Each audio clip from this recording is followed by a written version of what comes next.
아름다운 찬양 감사드립니다.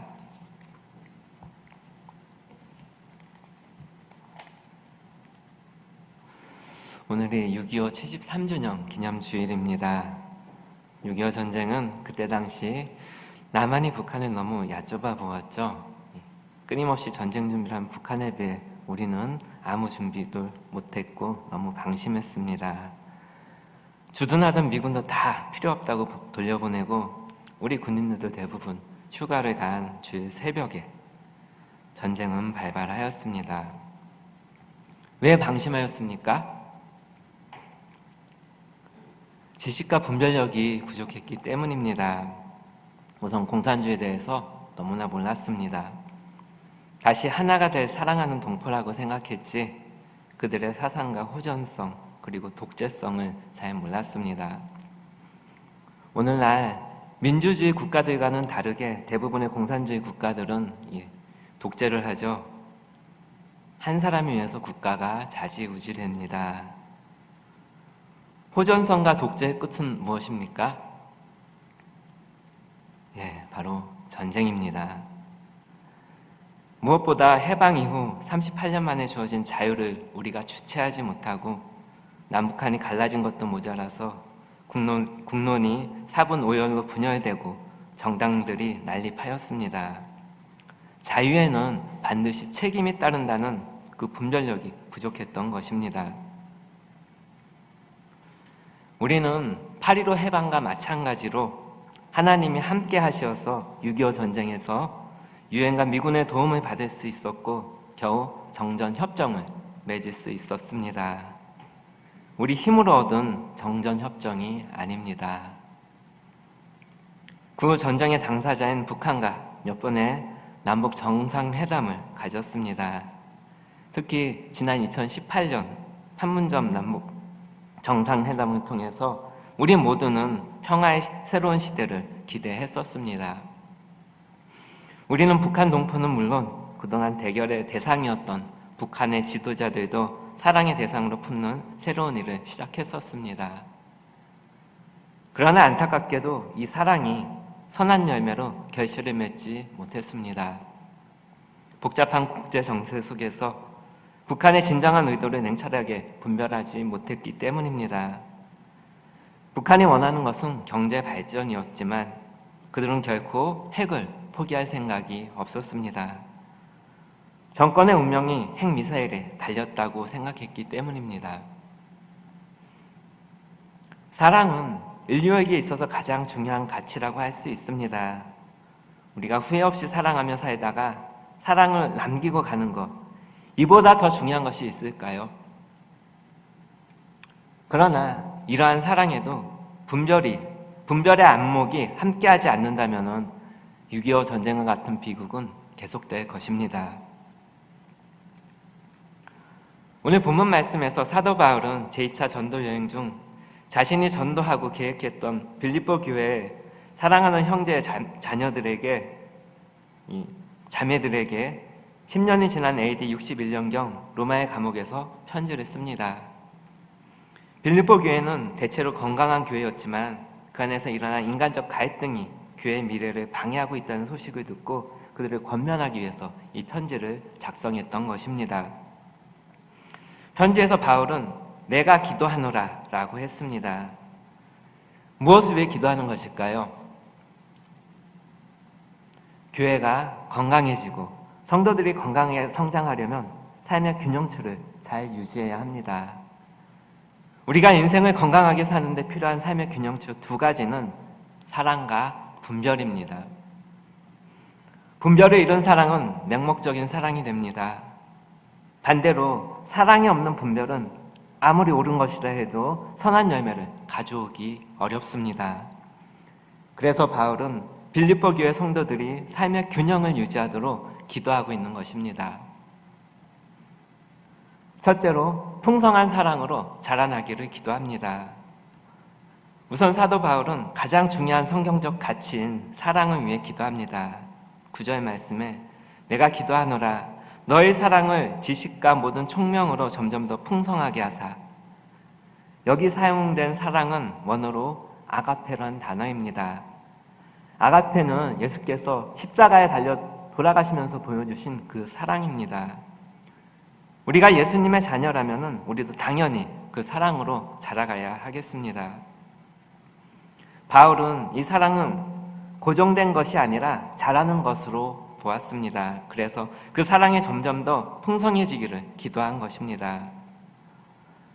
바울은 여기서 그들의 믿음을 위해 기도하지 않습니다. 믿음이 중요하지만 사랑만큼은 아니기 때문입니다. 또한 소망을 위해 기도하지도 않습니다. 소망이 중요하지만 사랑만큼은 아니기 때문입니다. 그는 빌립보 성도들이 신령한 은사를 받을 수 있도록 기도하지도 않습니다. 방언이나 예언 같은 은사들이 우리의 신앙생활에 활력을 줄 수 있지만 사랑만큼은 중요하지 않기 때문입니다. 그래서 바울은 사랑장으로 불리는 고린도전서 13장을 이렇게 시작합니다.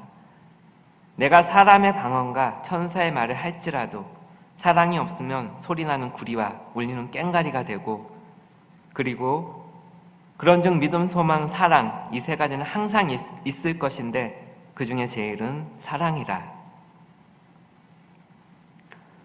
하지만 바울은 본문 말씀에 보니까 단순히 사랑만을 위해 기도하지 않습니다. 9절 말씀에 그 사랑이 지식과 총명이 수반된 사랑이기를 기도합니다. 그래야 그 사랑이 맹목적인 사랑이 되지 않기 때문입니다. 여기서 지식은 일반적인 지식이 아니라 주님과의 교제를 통해 얻어진 경험적이고 영적인 지식을 뜻합니다. 총명은 우리가 말하는 인사이트, 즉 통찰력을 말합니다. 이런 영적인 지식과 통찰력이 함께할 때 우리의 사랑은 건강한 사랑이 될 수 있는 것입니다. 사랑은 세상에서 가장 밝은 빛이지만 오늘날 세상에 들이는 어둠은 이 병든 사랑, 거짓된 사랑으로 말미암은 것들이 많습니다. 예를 들어서 이 가정을 깨는 사랑, 교회를 분열시키는 사랑, 인륜을 저버린 성소수자들을 두둔하는 인권사랑, 나라를 분열시키는 이데올로기 사랑, 나라의 번영을 위해 이웃나라를 짓밟는 나라 사랑을 우리가 건강한 사랑이라 할 수 있을까요? 아마 그럴 수는 없을 것입니다.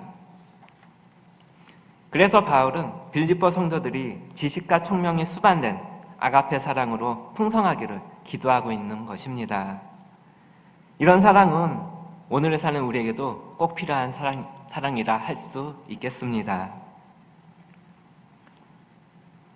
둘째로 지극히 선한 것을 분별해야 합니다.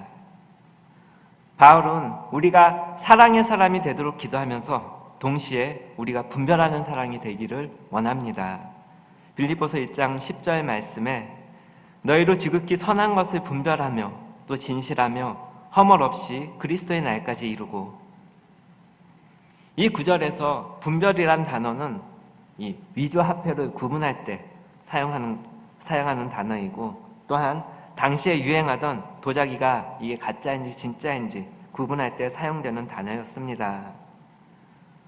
우리는 사랑의 삶을 살아야 하는데 그 사랑이 건강한 사랑이 되기 위해서는 분별이 필요함을 강조한 것입니다. 그렇다면 도대체 무엇을 분별해야 할까요? 사도 바울은 지극히 선한 것을 분별하라고 말씀하고 있습니다. 지극히 선한 것이란 단어는 바울 당시 그리스의 철학자들에 의해서 보편적으로 사용되어진 단어였습니다. 최고의 선 혹은 지고의 선을 의미합니다. 당시 그리스 철학자들은 최고의 선이 행복이라고 여겼습니다. 오늘날 대부분의 사람들도 그렇지 않습니까? 인생을 사는 목적이 무엇이냐 물어보면 사람들은 대부분 행복이라고 답할 것입니다. 하지만 사도 바울의 견해는 달랐습니다. 그는 우리가 분별해야 할 최고의 선이 무엇이라고 여겼냐 하면은 로마서 12장 2절 말씀에 너희는 이 세대를 본받지 말고 오직 마음을 새롭게 함으로 변화를 받아 하나님의 선하시고 기뻐하시고 온전하신 뜻이 무엇인지 분별하도록 하라. 여기서 바울은 우리가 분별해야 할 최고의 선이 하나님의 뜻, 곧 선하시고 기뻐하시고 온전하신 뜻이라고 말씀하고 있습니다. 이것이 우리가 건강한 인생을 살기에 가장 중요한 것입니다. 사람들에게 가정의 목적이 무엇이냐 물어봐도 사람들은 대부분 행복이라고 이야기합니다. 가정을 이루는 목적이 행복이라는 것입니다. 여러분들도 그렇게 생각하십니까? 하지만 하나님께서는 그렇게 말씀하시지 않습니다. 하나님께서 우리에게 가정을 주신 목적은 행복이 아니라 거룩입니다. 거룩을 지켜가라고 가정을 주신 것입니다. 너희는 거룩하라. 이는 나 여호와 너희 하나님이 거룩함이니라. 레위기 19장 2절의 말씀입니다. 우리 가정의 목적이 거룩임을 알고 가정을 꼭 소중히 지켜가시길 바랍니다. 사도 바울은 빌립보서에서도 그 중요성을 다시금 강조합니다. 빌립보서 2장 13절 말씀에 너희 안에서 행하시는 이는 하나님이시니 자기의 기쁘신 뜻을 위하여 너희에게 소원을 두고 행하게 하시나니. 우리가 예수님을 믿고 나면 마음에 새로운 소원이 생겨납니다. 그것은 그냥 생긴 것이 아니라 하나님의 기쁘신 뜻을 이루기 위한 소원일 수도 있습니다. 하나님은 우리가 그것을 행할 수 있도록 도와주시는 분입니다. 하나님이 기뻐하시는 뜻이야말로 최고의 선입니다. 이것이 우리가 바라보고 붙들어야 할 가장 중요한 가치이기 때문입니다. 또한 10절 말씀에는 진실하다, 허물이 없다라는 두 단어가 나옵니다. 다시 말하면 분별하는 삶을 살아가면 우리가 진실하여 허물 없는 인격으로 성장하여서 그리스도의 날까지 이루게 된다는 것입니다. 우리는 매일의 삶 가운데 이러한 주님의 뜻을 분별하며 살아야 합니다. 그런 분별을 통해서만 우리의 인격은 진실하고 허물이 없는 주님을 닮은 인격으로 성화될 수 있습니다. 여기서 진실하다는 말은 이 내적으로 섞이지 않은 단순성을 의미합니다. 이 진실한 사람은 속이 복잡하지 않습니다. 단순합니다. 또한 허물이 없다는 것은 우리의 외적 행동을 강조하는 말입니다. 즉 외적으로도 다른 사람이 걸려 넘어지지 않게 한다는 것입니다. 우리가 예수님을 믿는다고 해서 우리가 예수님을 닮은 완전한 인격으로 바로 변하지 않습니다. 하지만 적어도 예수님을 믿게 되었다면, 적어도 새로운 사람이 되었다면 다른 사람들이 시험거리가 되어서는 안 된다는 것입니다. 우리가 하나님의 뜻을 내 인생의 최고의 선으로 수용하고 그분을 기쁘시게 하겠다는 유일한 동기로 인생을 살고자 한다면 진실하고 허물이 없는 인생으로 주님 앞에 설 수가 있습니다. 이를 위해서는 날마다 주님의 뜻을 분별해야 합니다. 분별을 통해서 주께서 기뻐하시지 않는 일은 멈추고 정리하면 됩니다. 끝까지 주님을 따르는 삶이 되시길 바랍니다. 마지막으로 의의 열매를 맺어야 합니다. 삶의 진정한 균형, 그것은 사랑하고 분별하며 사는 것입니다.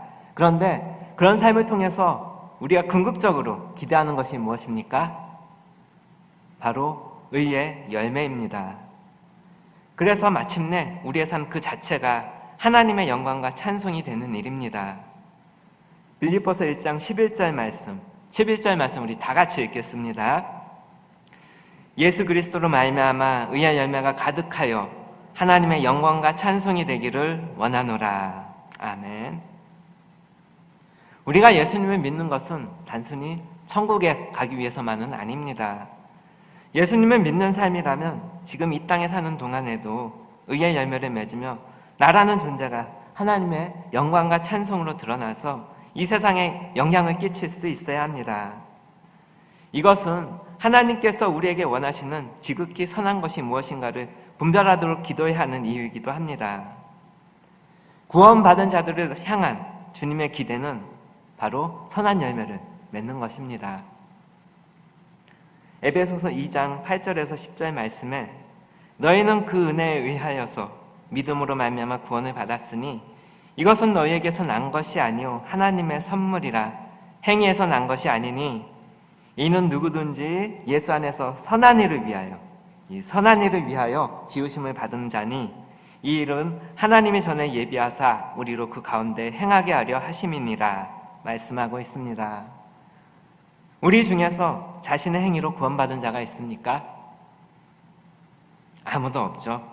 구원은 오직 예수님 앞에 나온 우리들에게 주시는 하나님의 선물입니다.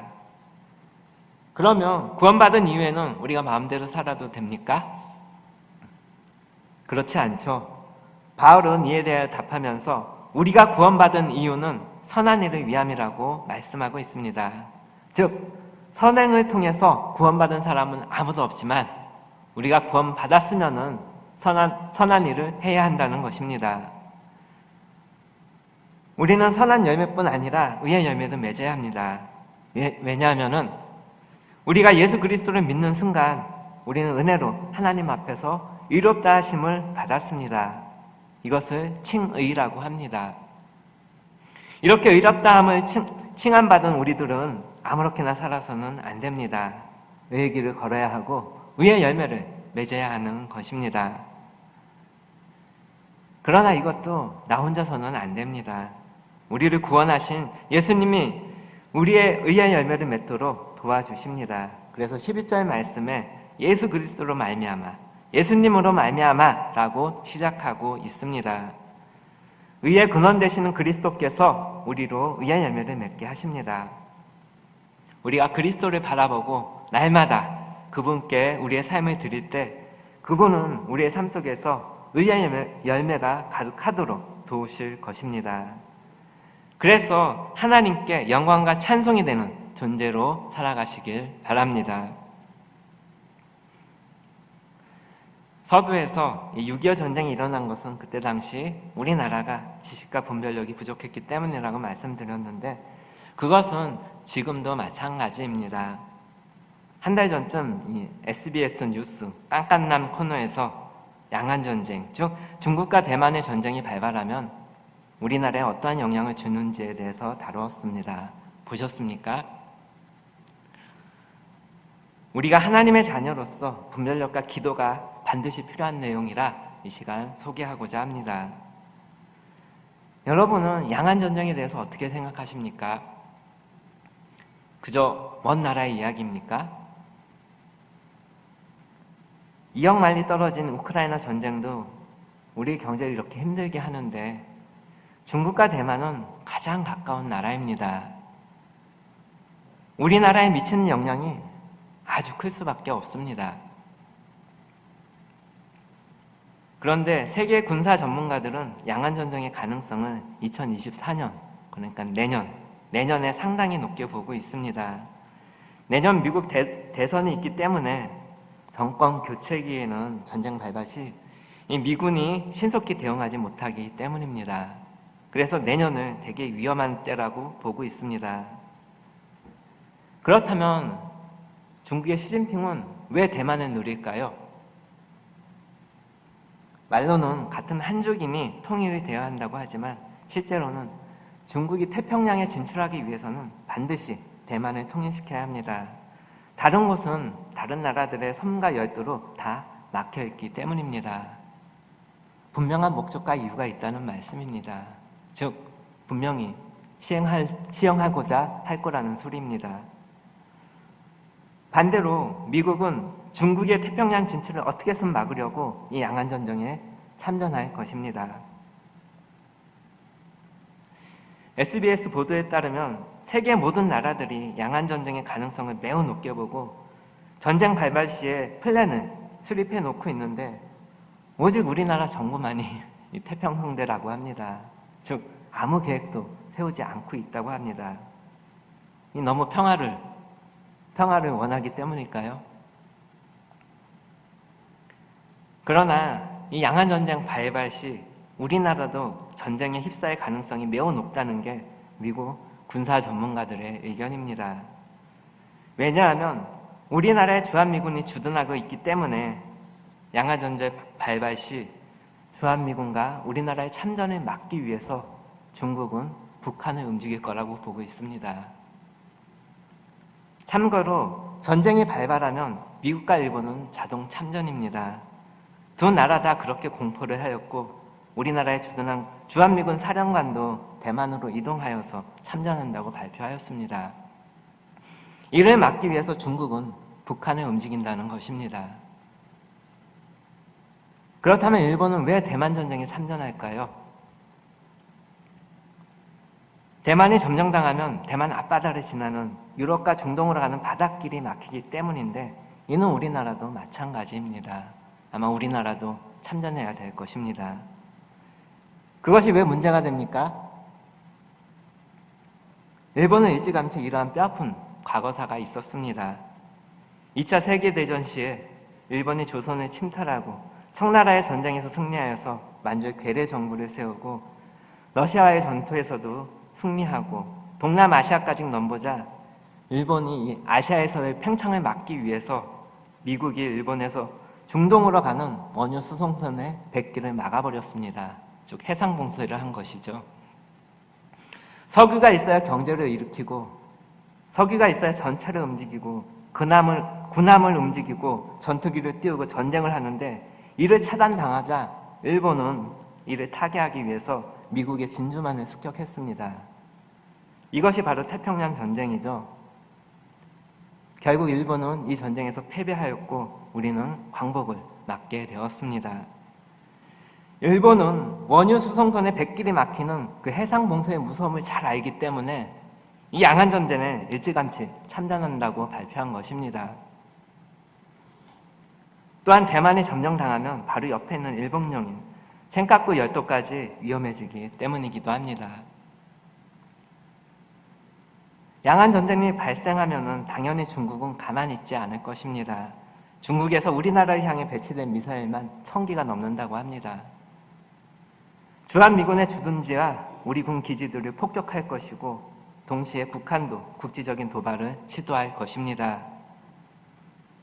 중국은 우리나라가 직접 참전을 안 한다고 발표하더라도 미군에게 100% 군수 물자를 공급해 줄 것을 알기 때문에 우리 군수 공장을 타격할 것입니다. 그렇게 되면 우리는 전쟁을 피할 길이 없습니다.